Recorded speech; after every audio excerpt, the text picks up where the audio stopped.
प्रिय दोस्तों, जैन दर्शन की श्रृंखला के अंतर्गत आपने पूर्व वीडियो में तत्वमीमांसा के विषय में जानकारी प्राप्त किया था और मैंने बताया था कि अभी तत्वमीमांसा के संदर्भ में मैं अगले वीडियो में कुछ और बातें आपको बताऊंगी क्योंकि वह अधूरा रह गया था। तो दोस्तों, आपने जाना था कि जैन दर्शन का मानना है कि इस सृष्टि के निर्माण में जीव और अजीव दोनों मिलकर कार्य करते हैं। और पूर्व वीडियो में आपने जीव के संदर्भ में यह भी जाना था कि यह दो प्रकार का होता है, एक है मुक्त और दूसरा है बद्ध। अब आप अजीव के संदर्भ में जानिए तो अजीव को ये चार प्रकार का बताते हैं। कौन कौन से हैं? धर्म, अधर्म, पुद्गल और आकाश। कहते हैं कि धर्म वह है जो जीव की गति में सहायक होता है। गति था मूवमेंट।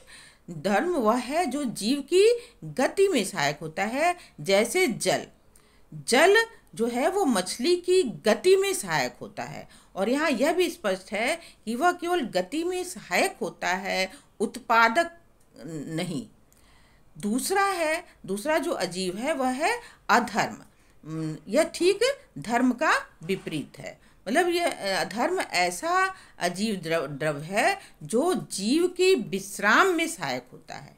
इसके उदाहरण के रूप में आप वृक्ष की छाया को कह सकते हैं कि वृक्ष की छाया को देखकर एक पथिक जो है वह विश्राम के लिए रुक जाता है, न कि गति करता है।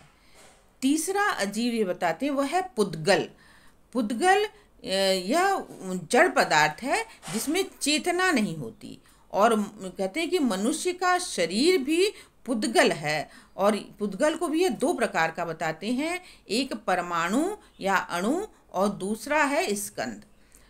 परमाणु अणु जिसको विभाजित नहीं किया जा सकता और अणुओं के समूह मिलकर स्कंद का निर्माण करते हैं। इसके बारे में आपने पूर्व वीडियो में भी थोड़ी सी जानकारी प्राप्त की थी।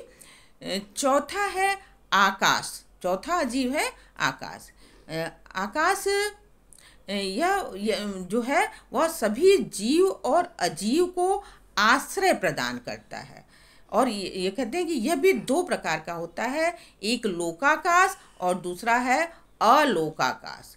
लोकाकाश जिसमें जीव अजीव धर्म पाए जाते हैं और यह ब्रह्मांड तक है। और अलोकाकाश यह ब्रह्मांड के पार है या कह लीजिए परे है, जिसमें द्रव्य नहीं पाए जाते। दोस्तों, जैन दर्शन चूँकि अनेक वस्तुओं धर्मों के सिद्धांतों को स्वीकारने वाला सिद्धांत है, इसलिए इसे बहुत तत्ववादी सिद्धांत भी कहते हैं या कह लीजिए बहुत तत्ववादी दर्शन भी कहा जाता है। और अनेक वस्तुओं धर्मों को स्वीकार करने के कारण इसे वस्तुवादी और सापेक्षवादी दर्शन भी कहा जाता है। जैन दर्शन का मानना है कि संसार में अनेक वस्तुएं हैं और अनेक वस्तु में अनेक धर्म हैं। वस्तु के विषय में पूर्ण ज्ञान प्राप्त करने के लिए उस वस्तु के सभी धर्मों को जानना होगा, ऐसा इनका कहना है। उनका कहना कि धर्म जिसमें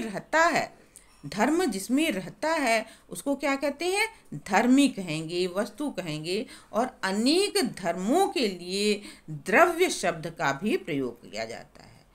जैन दर्शन के अनुसार वस्तु के पूर्ण ज्ञान के लिए दो पक्ष कार्य करते हैं, एक है भावात्मक पक्ष और दूसरा है अभावात्मक पक्ष। इसको आप एक उदाहरण से अच्छी तरह समझ सकते हैं। मान लीजिए कोई त्रिभुज के आकार की कोई वस्तु है और उसका रंग लाल है और वह ठोस है, तो भावात्मक पक्ष जब उसका विश्लेषण करेगा तो वो क्या कहेगा कि इसकी 3 भुजाएं हैं, यह लाल रंग का है और यह ठोस है, यह वस्तु ठोस है। वहीं अभावात्मक पक्ष वाला इसका विश्लेषण करते हुए कहेगा कि इस वस्तु की 4 भुजाएं नहीं हैं, यह हरे रंग का नहीं है, या कोई भी रंग कह सकता है हरे रंग की जगह, लाल रंग की अपेक्षा मतलब की जगह पर, यह हरे रंग का नहीं है या काले रंग का नहीं है, और यह मुलायम भी नहीं है, अर्थात अनेक दृष्टिकोण से प्रत्येक वस्तु को समझाने का या समझने का प्रयास करेगा। तो इस तरह से आपने जैन दर्शन की तत्व मीमांसा को कंप्लीट रूप से इस वीडियो में जाना। आशा करती हूँ कि आपको जैन दर्शन की तत्व मीमांसा अच्छी तरह से समझ में आ गया होगा।